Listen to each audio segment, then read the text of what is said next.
Hi guys, this is विजय सोनी और आप देख रहे हैं सोनी कंप्यूटर टेक्नोलॉजी विजय के साथ। गाइस, आज हम MS पावर पॉइंट में हम स्लाइड शो टैब के बारे में विस्तार से अध्ययन करेंगे।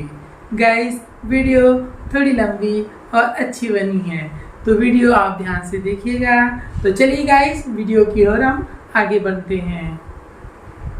चलिए गाइस, आज हम स्लाइड शो टैब के बारे में विस्तार से स्टडी करेंगे।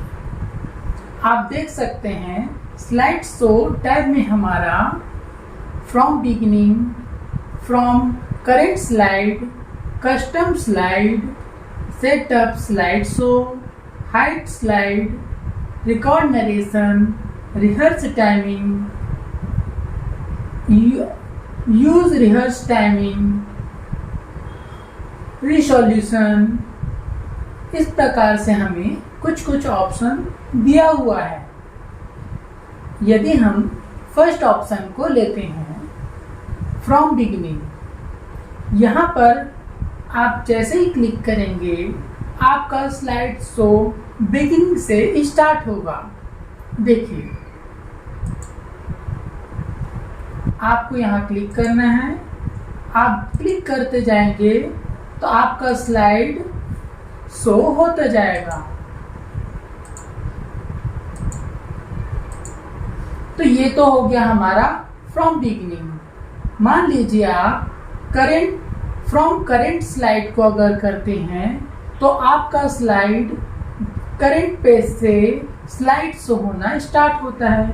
मान लीजिए मैं फर्स्ट स्लाइड की जगह मैं इस स्लाइड से स्टार्ट करता हूँ, तीसरे नंबर के स्लाइड से, और करेंट स्लाइड में क्लिक करता हूँ, तो आप देखेंगे हमारा वो 20 से स्टार्ट होता है स्लाइड शो। तो यहाँ पे आप जान सकते हैं कि फ्रॉम करेंट स्लाइड जो है, अपना स्लाइड शो हमारा जहाँ से एक्टिव रहता है पेज, करेंट पेज, वहीं से वो स्लाइड शो प्रारंभ करता है।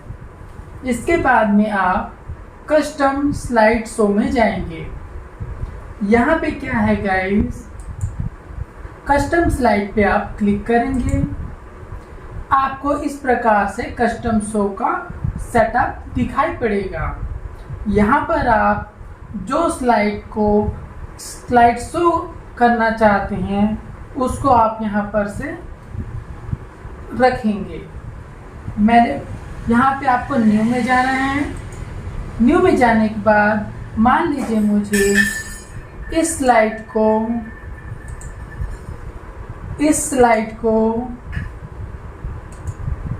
और इस स्लाइड को ही केवल ऐड करना है स्लाइड शो में, बाकी की स्लाइड हमें नहीं चाहिए। आपको यहाँ पे ओके करना है और यहाँ पे आपको क्लोज करना है। यहाँ पे मान लीजिए हमें स्लाइड शो करना है तो हम शो में जाकर क्लिक कर देंगे। आप देखेंगे कि जो स्लाइड हमने सेलेक्ट किया है वो केवल वही स्लाइड को शो करेगा।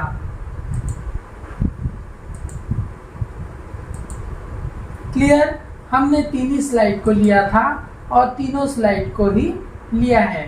तो इस प्रकार हम कस्टम स्लाइड शो में चुनाव करते हैं कि कौन से स्लाइड को स्लाइड शो में रखा जाए। क्लियर है? इसके बाद में आप सेटअप स्लाइड शो में आते हैं। सेटअप स्लाइड शो में आपको इस प्रकार से सेटअप दिखाई देगा। यहाँ पे आप मान लीजिए ये हमारा presentation by speaker full screen है। मान लीजिए मैं इसे ही एक्सेप्ट करता हूँ तो हमारा स्लाइड शो बराबर होगा।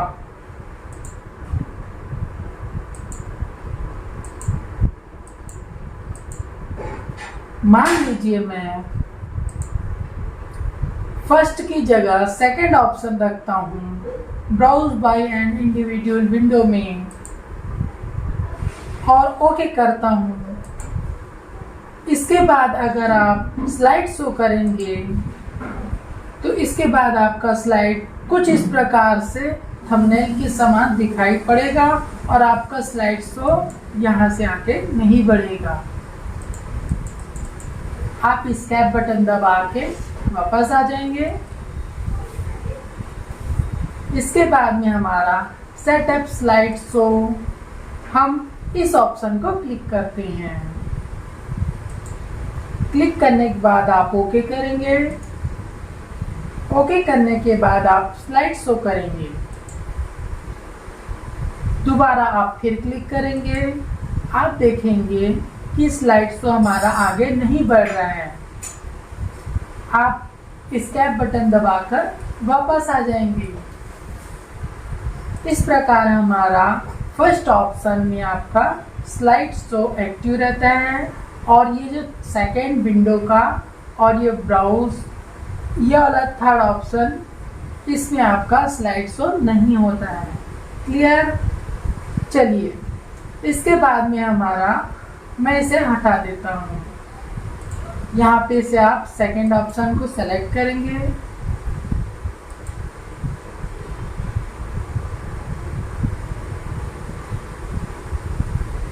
आपको फर्स्ट ऑप्शन को ऑन रखना है। आप फर्स्ट ऑप्शन को ऑन रखे रहेंगे तो आपका ये एक्टिव होगा। यहाँ से आपको लुक कंटिन्यूअसली अंटिल एस्केप को क्लिक करना है। गाइस, मान लीजिए आप इसे सेलेक्ट करते हैं तो आपका स्लाइड शो एस्केप की कंटिन्यू चलते रहेगा जब तक आप एस्केप की से उस प्रेजेंटेशन, उस स्लाइड शो को हटा नहीं देते। चलिए, मैं इसे प्रैक्टिकल में आपको बताता हूँ। आपको लुक कंटिन्यूअस पर क्लिक करना है। ये आपका फर्स्ट में होना चाहिए। इसके बाद आप यहाँ पे ओके कर देंगे। आप देखेंगे, चलिए अब मान लीजिए मैं यहाँ से स्लाइड शो करता हूँ। क्लिक किए, हमारा एनिमेशन चल रहा है यहाँ पर। फिर आप क्लिक करेंगे, फिर क्लिक। आप देख पा रहे हैं कि हमारा स्लाइड शो का एंड नहीं हो रहा है। यहाँ पे वो दोबारा से रिपीट हो जा रहा है। इसको एंड करने के लिए हम एस्केप बटन प्रेस करेंगे। Clear guys? तो हमारा लूप के रहने से स्लाइड शो कंटिन्यू चलते रहता है। आपको एस्केप की दबा के स्लाइड शो को स्टॉप करना पड़ेगा। Clear guys? इसके बाद में हमारा शो विदाउट एनिमेशन, आप इसे क्लिक करेंगे। इसे हटा दीजिए। देखिए, चलिए मैं इसे एक बार रख लेता हूँ, ये कंटिन्यूअस में काम आएगा। शो विदाउट एनिमेशन में हमारा जो एनिमेशन है रहेगा भी तो वो हट जाएगा। चलिए मैं आपको दिखाता हूँ। आप ओके करेंगे, यहाँ पर से आप फिर क्लिक करेंगे, स्लाइड शो, क्लिक। देखिए यहाँ पे हमारा एनिमेशन नहीं आ रहा है। आप देख पाएंगे कि ये जो हमारा एनिमेशन था इस स्टार्स में, वो एनिमेशन यहाँ पर शो नहीं हो रहा है। क्लियर? तो ये एनिमेशन को हटा देता है। क्लियर है गाइस? चलिए एस्केप बटन दबा के हम वापस आते हैं सेटअप स्लाइड शो में। तो ये हमारा एनिमेशन को हटाने के लिए होता है। मान लीजिए मैं इस एनिमेशन को हटा देता हूँ और दोबारा से ओके करता हूँ, तो आप देखेंगे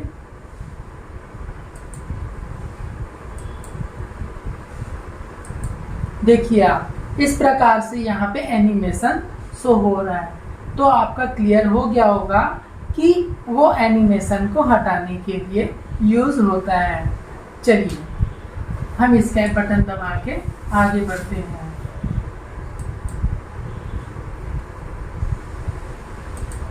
इसके बाद में आप ऑल में आएंगे। ऑल में आने पर हमारा सभी स्लाइड शो होता है। क्लियर? मान लीजिए हमें स्लाइड नंबर 3 से 5 ही देखना है, तो हम यहाँ पर 3 लिखेंगे और यहाँ पर 5 लिखेंगे। इसके बाद में आपको ओके कर देना है। यहाँ पर आप स्लाइड शो करेंगे। इसके बाद आप देखेंगे कि 3 से 5 नंबर की स्लाइड हमारी प्रेजेंटेशन में शो होगी।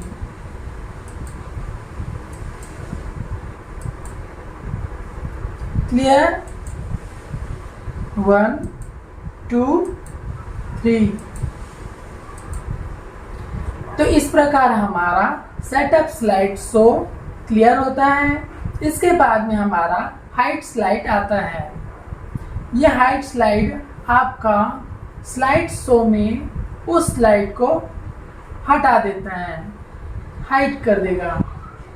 चलिए मान लीजिए मैं इसे सेलेक्ट करता हूँ, तो आप देखेंगे हमारा ये स्लाइड हाइड हो चुका है।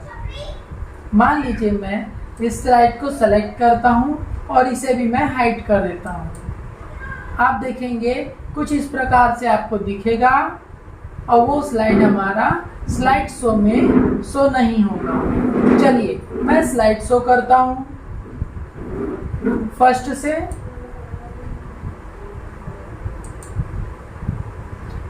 ये हमारा स्लाइड शो हुआ। देखिए इसके बाद अगला, ये हमारे जो बीच के स्लाइड हैं वो हाइड हो चुके हैं, स्लाइड शो में आपको दिखाई नहीं पड़ेंगे। मान लीजिए मैं इसे अनहाइड करता हूं।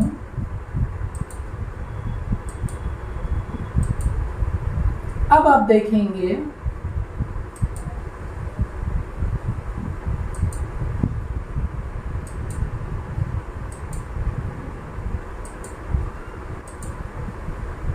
तो आपको स्लाइड यहाँ पर दिखाई पड़ेंगे। चलिए ये तो आपका क्लियर हो गया होगा। अब इसके बाद रिकॉर्ड नरेशन, हम यहाँ पर फाइल यहाँ पर क्रिएट कर रहे हैं, उसे रिकॉर्ड करने के लिए हम इसका यूज करते हैं। इसके बाद में हमारा आता है ऑप्शन रिहर्स टाइमिंग का। आप रिहर्स टाइमिंग पर क्लिक करेंगे। क्लिक करने के बाद में यहाँ पे जो भी हम स्लाइड शो देंगे और उसकी टाइमिंग सेट करेंगे वो उसी के अकॉर्डिंग चलेगा। देखेंगे आप इस प्रकार से आपको यहाँ पे रिहर्स टाइमिंग का शो होगा। आपको जो जो सो स्लाइड को रखना है आप उसको उसके टाइमिंग पे सेट कर सकते हैं। ये देखिए माने इस साइड का 4 सेकेंड के लिए रखा, फिर अगला स्लाइड, फिर अगला स्लाइड, यहाँ से हमारी टाइमिंग चल रही है, फिर अगला स्लाइड और फिर अगला स्लाइड, फिर अगला। आपको यहाँ पे यस करना है, वो रिहर्स टाइमिंग में हमारा अपडेट कर लेगा उसको। आप देख पा रहे हैं यहाँ पे हमारा वो टाइमिंग सेट हो चुका है।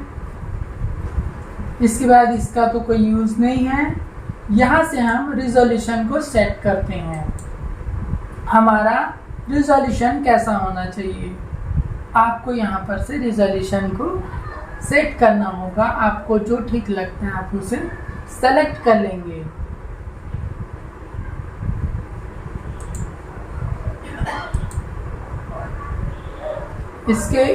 इसे क्लिक करने के बाद में हमारा कुछ इस प्रकार से चेक आएगा। आप इसको क्लिक करेंगे तो कुछ इस प्रकार से आपको मिलेगा।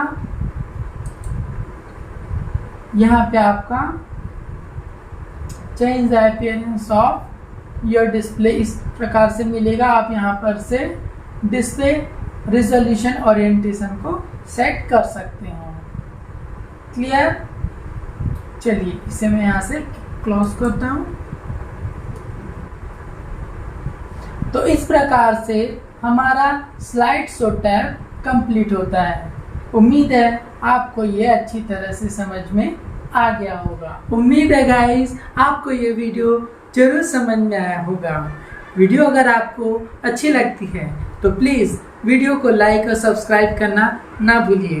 वीडियो को देखने के लिए आपका धन्यवाद और आगे की वीडियो में हम फिर मिलेंगे किसी और नई जानकारी के साथ।